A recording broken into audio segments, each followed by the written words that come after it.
Hey guys, welcome back to Saad technology. আপনারা সবাই কেমন আছেন? আশা করি ভালো আছেন। আর আল্লাহর রহমতে আপনাদের দয়ায় আমিও ভালো আছি। আজকে অনেক দিন পর আপনাদের সামনে আসলাম। তো আজকে আমরা দেখব যে আমাদের সিস্টেমের কনফিগারেশন কিভাবে দেখে। তো এটা সহজ একটা উপায় আছে, যে মনে করেন যে আমরা এখানে যদি রান লিখি, আর ইউএন রান, রান লিখে এই যে রান চলে আসছে। তো এখানে যাওয়ার পরে এখানের মধ্যে আমরা লিখব যে ডিকেটরি, যে D x D I A G, enter দিব। ঠিক আছে, তো এরকম একটা উইন্ডো আমাদের সামনে ওপেন হবে। তো এই উইন্ডো থেকে আমরা আমাদের পুরো সিস্টেমের কনফিগারেশন আমরা দেখতে পারবো। ডাইরেক্ট এক্স ডায়াগনস্টিক টুল।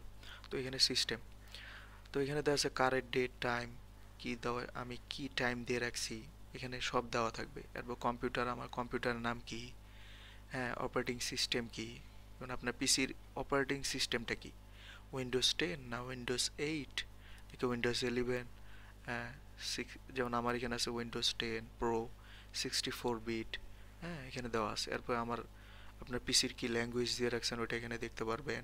সিস্টেম ম্যানুফ্যাকচারার, হ্যাঁ, কোন কোম্পানির সিস্টেম এটা দেখতে পারবেন। এবার সিস্টেম মডেলটা কি, আপনার যে পিসির মডেল আছে এটা সে এখানে দেখতে পারবেন। বায়াস, এরপর বায়াস দেখতে পারবেন। এরপর প্রসেসর, যেমন আমার প্রসেসর কি, ইন্টেল কোর i5 10 জেনারেশন। তো এরপর এভাবে আপনি আপনার গ্রাফিক্স দেখতে পারবেন। হুম, আপনার যদি পিসি মনে করেন যে জেনারেশনই হোক না কেন, আপনি এখানে আপনার প্রসেসরের নাম কি, প্রসেসরটা কি, হ্যাঁ, এএমডি না ইন্টেল এখানে দেখতে পারবেন। এরপর মেমোরি, আমার র্যাম কত জিবি, 16,384 MB র্যাম আছে। তো 16 মানে এখানের মধ্যে আছে 16 জিবি র্যাম আছে। ঠিক আছে, তো পেজ ফাইল, কত পেজ আমি ইউজ করছি এবং কতগুলো অ্যাভেলেবেল আছে এখানে দেখা যাবে।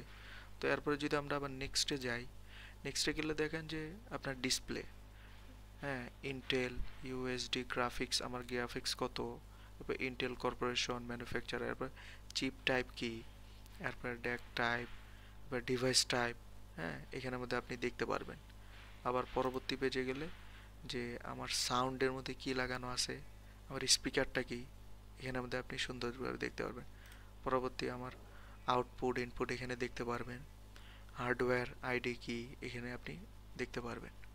ঠিক আছে, তারপরে যদি ইনপুটে যান, আমার ইনপুট ডিভাইসগুলো কি কি আছে, আপনার পিসির মধ্যে কি কি ইনপুট ডিভাইস আছে আপনি এখানে দেখতে পারবেন। যেমন আমার মাউস আছে, কিবোর্ড আছে, তারপর কিবোর্ডটা কি র্যাপো গেমিং কিবোর্ড, হ্যাঁ, এখানের মধ্যে আপনার শো করবে।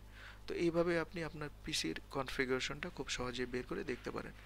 তো আশা করি আপনাদের উপকারে এসেছে। যদি উপকারে এসে থাকে তাহলে লাইক করতে ভুলবেন না এবং সাবস্ক্রাইব করে পাশে থাকা বেল নোটিফিকেশনটা অল করে দিবেন, যাতে করে পরবর্তী কোনো ভিডিও আসলে সর্বপ্রথম আপনি পেয়ে থাকেন। তো আজকের মতো এই পর্যন্তই। দোয়া রাখি আগামী ভিডিও আসা পর্যন্ত আল্লাহ আপনাদেরকে সুস্থ রাখুক, এই কামনাই করে আজকের মতো এখানেই শেষ করছি। আল্লাহ হাফেজ।